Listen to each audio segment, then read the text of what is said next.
The Israeli-Palestinian conflict dominates American news coverage of international issues.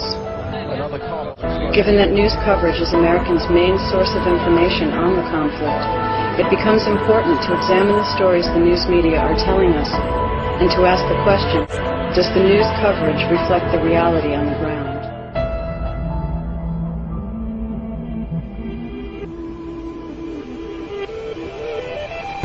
One form of this fabricated disagreement is the effort to mystify the conflict, to envelop it in this ideological cloud, and to pretend that it simply can't be understood unless you have some grasp or the equivalent grasp of rocket science or particle physics. This is a very difficult conflict to understand. It goes back to biblical enmities, ancient hatreds, or more recently, clashes of religion. This rabbi lived in the old city of Jerusalem. Before 1948, he'll tell you how he lived, he coexisted with all the Arab neighbors, how they babysat each other.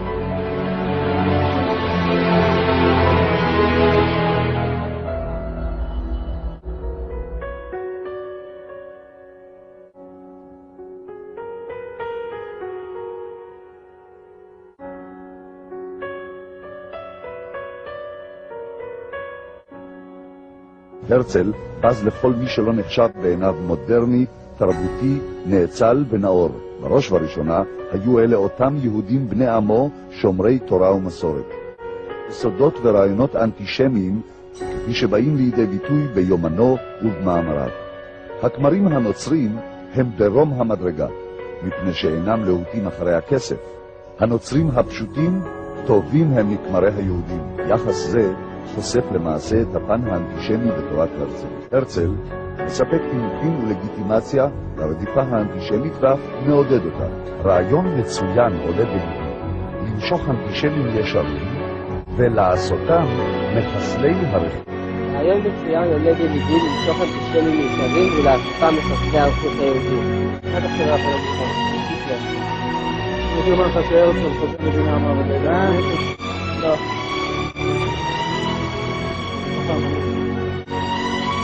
אבל הרצל היה אנטישמי. אבל הרצל היה אנטישמי. אבל הרצל היה אנטישמי. אבל הרצל היה אנטישמי.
The Zionists in Germany, who represented the Zionists from Eastern Europe, went to the British War Cabinet, and I'm going to be brief because it's a long story, but I have all the documents to prove any statement that I make if anyone here is curious or doesn't believe what I call possible.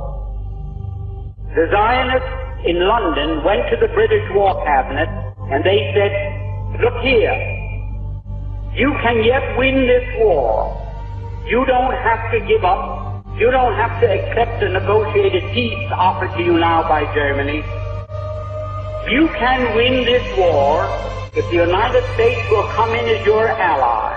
The United States was not in the war at that time. We were fresh, we were young, we were rich, we were powerful. And they told England, we will guarantee to bring the United States into the war as your ally, to fight with you on your side, if you will promise us Palestine after you win the war.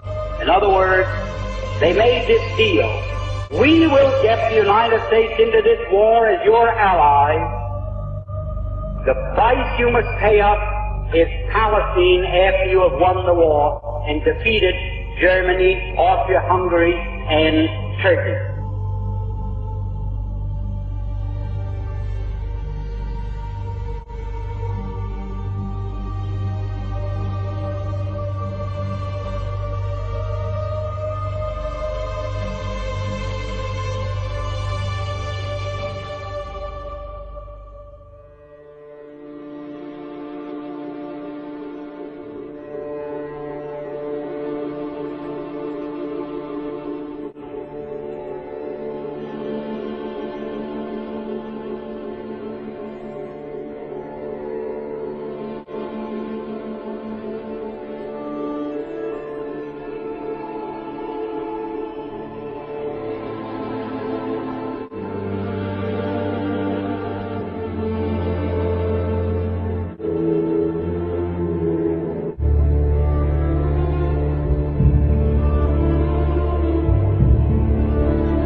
But it wasn't just Swiss bankers who dealt with Hitler's right.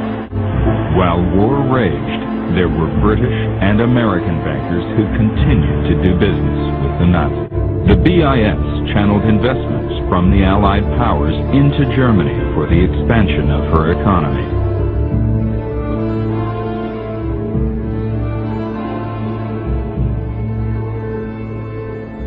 So, by 1816, some authors claim the Rothschilds had taken control over the Bank of England. But a group of Zionists at the same time was quietly negotiating an agreement with the Nazis to allow the immigration of German Jews and the transfer of their assets to Palestine. That deal, reported in August 1933, was the transfer agreement. Palestine, sparsely settled by Jews at the time, was radically changed as a result. Revealing secret negotiation between the Nazis and the Zionists in 1933, which allowed German Jews and their assets to go to Palestine. With the rise of Adolf Hitler to power in the spring of 1933, the Jews of the world were faced with a dilemma. They could raise a cry of protest, a cry few would heed, or they could make a deal with Hitler, a deal that would bring a step closer their dream of an independent Jewish state. And perhaps the fourth and most prevalent myth has been that of Zionism as the moral legatee of the victims of the Holocaust. And what is particularly savage in the irony that surrounds this claim is the fact that the Zionist movement and the Zionist leaders itself were the active collaborators with the perpetrators of the Holocaust. They participated in the suppression of Jewish resistance, and they organized a consistent opposition to any escape on the part of European Jewry.